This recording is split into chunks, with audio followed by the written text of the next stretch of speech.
Berbicara tentang halal bihalal. Halal bihalal ini adalah istilah Arab, namun tidak ada di Arab. Itu aneh. Karena halal bihalal itu adalah silaturahmi tahunan yang biasanya ada di Indonesia. Dan membicarakan silaturahmi, saya teringat dulu di kampus. Di kampus itu ada organisasi. Kalau NO apa namanya, PMI gitu kan.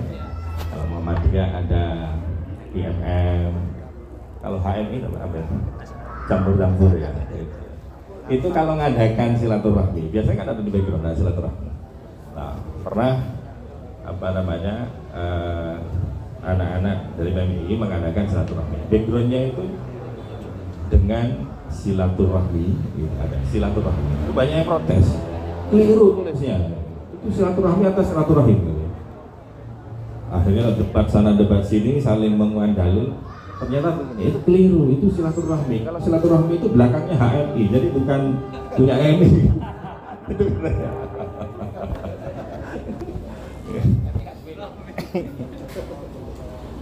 Berbicara tentang silaturahmi dan manfaatnya, sebagaimana yang sering disampaikan tadi. Hadis riwayat Bukhari Muslim muttafaq alaih. Man arada an yursatalahu fi rizqihi wa yunsha'alahu fi athari falyasil rahimah. Baginda Rasul Shallallahu Alaihi Wasallam bersabda, barang siapa yang ingin diluaskan rezekinya, dipanjangkan umurnya, maka silahkan lakukan silaturahmi. Dan ternyata 14 abad yang silam ini para pelaku, para pengusaha, ini usahawan apa pengusaha katanya. Tapi yang jelas sama-sama membuktikan pentingnya relasi di dalam bisnis. Dan relasi itu kalau bahasa agamanya menjalin relasi itu ya, relationship itu ya silaturahmi, menyambung kerabat, menyambung kasih sayang gitu. Dan berbicara yang pertama manfaatnya, bahwa silaturahmi itu memperpanjang usia. Saya mulai dari usia dulu ya. Kata para ulama bahwa memperpanjang atau menambah usia itu ada dua pengertian, ada dua pendapat. Yang pertama mengatakan usia itu tetap likulli ummatin ajal wa idza jaa ajaluhum la yastakhiruna sa'atan wa la yastaqdimun. Ajal itu setiap manusia itu ada ajalnya. Ada expirednya gitu. Dan kalau sudah datang expirednya tidak bisa didahulukan, tidak bisa diundur. Maju kena, mundur kena. Kanan kiri oke. Dono kasino tinggal indronya ya. Yang lainnya sudah meninggal.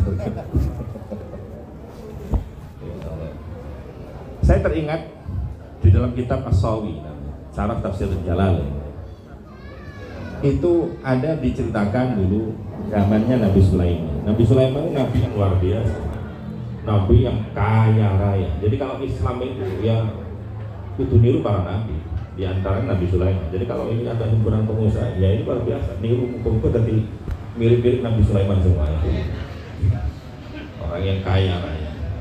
Tapi dengan kekayaannya beliau juga berkorban. Pernah beliau berkorban itu kalau berkorban 1000 kuda.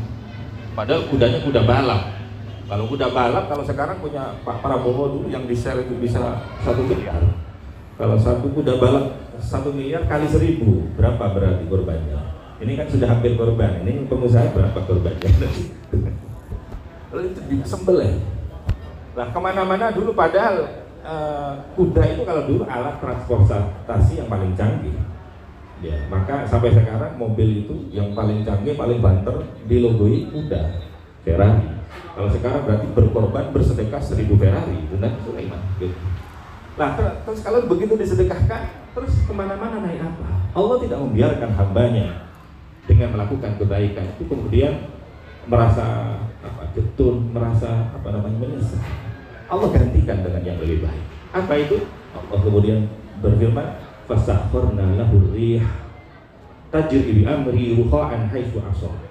Dan kemudian setelah beliau mengorbankan alat transportasi canggihnya itu, Allah menggantikan dengan transportasi yang lebih canggih. Apa itu? Angin. Dan angin ini bisa diperintah kemana saja. Itu Nabi Sulaiman. Kemana-mana enak naik angin. Gak ada cekatan, nggak usah isi bensin atau ngecas listrik, nggak usah bayar pajak. Ya Nabi Sulaiman.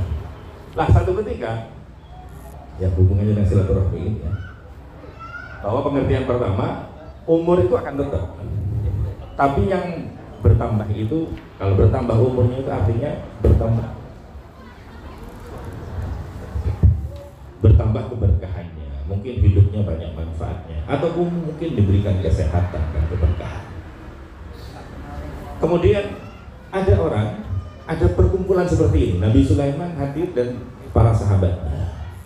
Tiba-tiba ada orang asing datang. Orang-orang kemudian bertanya-tanya, siapa itu? Kayaknya Nabi Sulaiman akrab. Kalau orang dekat kita tidak kenal, kalau orang jauh kok bajunya kok kinis-kinis gitu. Akhirnya kemudian orang tidak lama kemudian pergi, pulang. Kemudian orang-orang bertanya-tanya, bertakon-takon, kepo, tanya kepada Nabi Sulaiman, Nabi Sulaiman, itu tadi siapa? Apa kata Nabi Sulaiman? Itu malaikat maut. Waduh, gawat, ada orang datang. Kenapa kok gawat? Tadi aku dilirik terus gitu. Kalau memang dia malaikat maut, waduh, gawat. Terus maumu apa? Ini Nabi Sulaiman, aku minta, aku ada satu permintaan. Panjenengan kan bisa memerintahkan aku, tolong suruh angin untuk membawaku ke negara yang sangat jauh dari sini. Emangnya kamu mau kemana? Saya mau ke India. Dari Palestina ke India kurang lebih 5.200 km. Separuhnya sini ke umroh ya, atau haji. Sudah, Nabi Sulaiman, ya sudah, angin bawa orang ini secepat kilat, terus hilang orang ini. Kemudian jadi orang ini ingin melarikan diri, kenapa? Karena takut sama malaikat maut. Dia ingin melarikan diri dari malaikat maut, dia ingin menjauh dari malaikat maut. Kemudian keesokan harinya malaikat maut datang. Ditanya, malaikat maut, kenapa kemarin ini kesini duduk sebentar kemudian pulang? Itu ada teman saya itu gemetaran, takut. Tak tanya kenapa, dilirik sama sampean. Dilirik. Emang ada apa Pak? Saya itu dapat tugas untuk mencabut nyawa seseorang, tapi gak di sini, jauh dari sini. Saya cuma mampir silaturahmi sebentar. Pada waktu aku duduk di sini, ini kebetulan malaikat mautnya menjelma seperti manusia. Jadi malaikat itu bisa menyamar jadi manusia seperti kita. Kemudian tanya, terus gimana? Iya, saya mampir di sini. Pada waktu mampir di sini, saya mau berangkat ke tempat yang dituju. Kok tak lihat-lihat, kayaknya di antara yang hadir ini kok ada mirip-mirip ya sama target saya. Ibarat mungkin polisi mau nangkep orang, latar kan sudah dibekali data, fotonya, namanya siapa, TKP-nya di mana. Ini mirip-mirip. Saya suruh nyebut orang yang kayak mirip ini tapi nggak di sini. Kok bisa ada di sini gitu? Mungkin mirip saja. Akhirnya saya berangkat. Emang kamu berangkat ke mana? Kalau Nabi bilang berangkat ke Mesir, berangkat ke India kan ya? Ke India, masya Allah. Begitu saya nyampe sana, tidak lama orangnya datang, langsung tak sikat. Jadi orang itu maksudnya ingin pergi ke negara yang sangat jauh untuk melarikan diri dari kematian, dari ajalnya. Ternyata di tempat pelariannya justru di situ menunggu malaikat. Maka qul innal mautal ladzi tafirruna minhu fa innahu mulaqikum. Allah Subhanahu wa taala mengingatkan kepada kita, katakan wahai Nabi Muhammad sallallahu alaihi wasallam kepada umat, sesungguhnya kematian yang mana kalian semua ingin lari daripada kematian tersebut. Fa innahu mulaqikum. Maka sesungguhnya kematian itu akan bisa mendapatimu di mana pun kamu berada. Ini artinya bahwa ajal itu kalau sudah datang ya sudah sedih. Terus apa faedahnya silaturahmi? Katanya memperpanjang usia, menambah keberkahan, mungkin ada kesehatan, kebahagiaan, dan mungkin nama baik, sehingga tatkala orang itu meninggal namanya bisa dikenang. Contoh misalnya Khalifah Umar bin Abdul Aziz, usianya nggak panjang, 37 tahun, tapi namanya kalau disebut di sejarah kayak usianya 100 tahun lebih gitu. Pendapat yang kedua, memang ditambah. Jadi memang betul-betul ditambah. Loh kok bisa? Iya, karena takdir itu bersyarat. Takdir itu bersyarat. Contoh ini saya temukan kisah dalam kitab Tanbihul Ghafil. Kisahnya Nabi Daud. Nabi Daud namanya Nabi berteman dengan malaikat. Malaikat maut juga. Lah Nabi Daud alaihissalam bersilaturahmi seperti itu. Malaikat maut datang. Kata malaikat maut di sini, Nabi Daud itu orang yang silaturahmi sama sampean. Usianya tinggal 6 hari lagi. 6 hari lagi? Iya, sudah. Setelah itu pulang, bubar. Nabi Daud sudah lupa kata dia. Setelah beberapa tahun, kemudian Nabi Daud bertemu dengan orang yang tamu dulu yang dikatakan 6 hari akan meninggal. Nabi Daud heran-heran loh. Yang dulu nggak ngabarin malaikat maut loh. Malaikat nggak pernah guyon-guyon nih kita ngomong. Nggak tahu guyon, nggak tahu ngeprank. Lah, kok masih hidup? Gimana ini? Akhirnya begitu pulang, ketemu dengan malaikat maut. Ditanya, malaikat maut, sing kena ya? Lah wong Malang gitu, sing kena. Katanya orang itu usia tinggal 6 hari. Lah saya ini sudah beberapa tahun saya ketemu masih hidup, masih seger gitu. Oh iya maaf, kata malaikat maut. Orang itu di catatan saya, memang usianya kurang 6 hari. Tapi ada lanjutannya, 6 hari kalau tidak silaturahmi. Kalau silaturahmi dipanjangkan lagi 20 tahun. Ternyata orang ini begitu bubar dari rumah panjenengan, orang ini menyambung tali silaturahmi. Maka mudah-mudahan ini bapak-bapak yang silaturahmi seperti itu mudah-mudahan dipanjangkan umurnya, sehat walafiat dan umurnya berkah, amin Allahumma amin. Dan yang terakhir itu dapat menambah rezeki, insya Allah. Dan ini sudah terbukti dan tidak perlu saya cerita tentang hal ini karena pasti panjenengan sudah membuktikannya sendiri. Bisnis tanpa relasi bisa nggak? Tidak akan bisa. Silaturahmi bahasanya. Maka kalau sering saya ada tamu, kadang ada sales, saya katakan bolak-balik ditawari asuransi ini, asuransi, karena saya tidak ikut, terus saja datang. Pak, kalau sini ya nggak usah niati bisnis, ya, sampai niati silaturahmi. Karena kalau niati silaturahmi, kalau tidak dapat saya, mungkin di tempat lain itu barokah silaturahmi, habis ini dapat. Kalau nggak diniati silaturahmi sampai capek, waduh saya sudah usaha keliling-keliling 1 hari nihil, nggak ada yang ikut misalnya, ya rugi, akhirnya tidurnya pun juga capek semua. Kalau diniati silaturahmi, insya Allah dapat nggak dapat, insya Allah tetap semangat. Dan karena ini sepatah dua patah kata, ini udah berpatah-patah semua. Cuma yang terakhir ini saya mengingat, yang terakhir di setiap acara itu mesti ada kiroahnya, ada kiroah. Dan tadi juga ada kiroah. Cuma yang saya cermati tadi kiroah. Ini acara pengusaha-pengusaha. Tapi yang dibaca tadi surat Isra, isinya tentang sholat tahajud.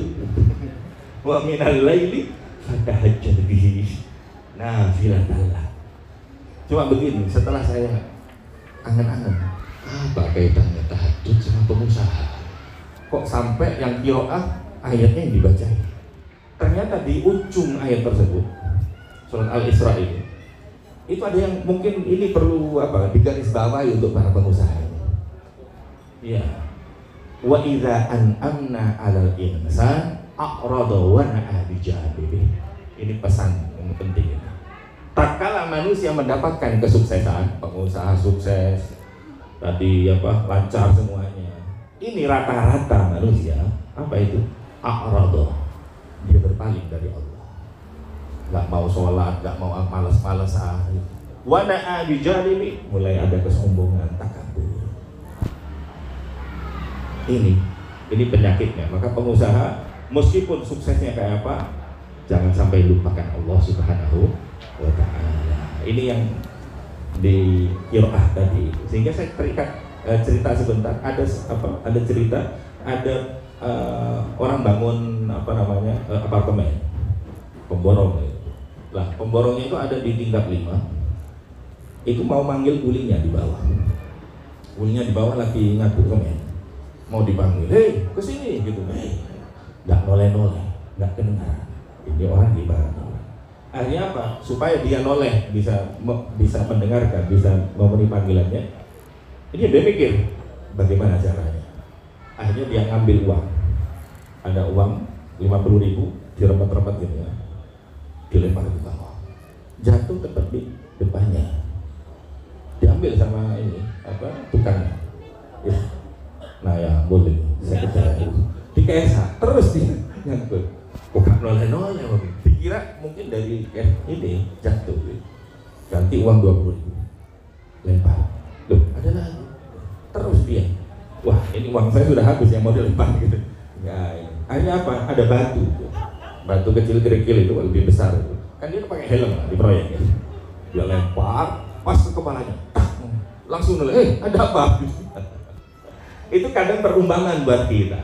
Allah Subhanahu wa Ta'ala melempar kita dengan kenikmatan, dengan kesehatan, kesuksesan, pance kerja, lupa ibadah, lupa sama Allah Subhanahu wa Ta'ala. Tapi kalau sudah diamblek sama apa? Sama penyakit, sama tertipu orang, kegagalan, baru noleh ke atas, baru ingat sama Allah Subhanahu wa Ta'ala. Maka dan kemudian tadi yang dikiraah tadi, wa idza an'amna 'alal insani a'rada wa na'a bijalihi wa idza massahu syarru kana ya'uza. Tapi tatkala terkena kegagalan, rata-rata manusia dia akan putus asa.